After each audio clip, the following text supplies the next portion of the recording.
Hi, this video is the hair transplant restoration surgery result, and we do around 1700 and something grafts, and basically we just do a subtle hairline lowering and bring the temple on both sides. And I'm going to show the audience what he looked like before. And it's quite a bit different, to tell you the truth. Here, this is where he was.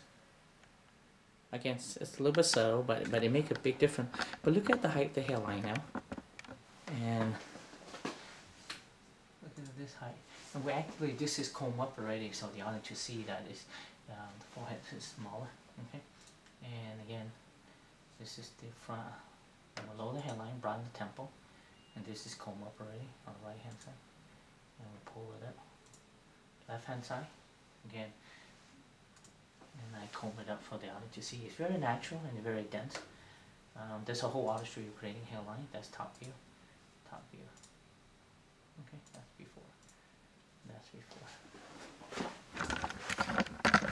This is where he is now.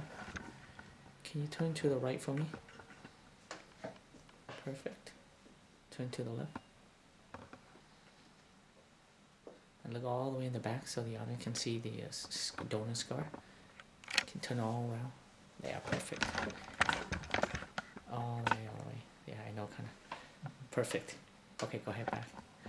And that's the hair transplant by the FUE method. Thank you.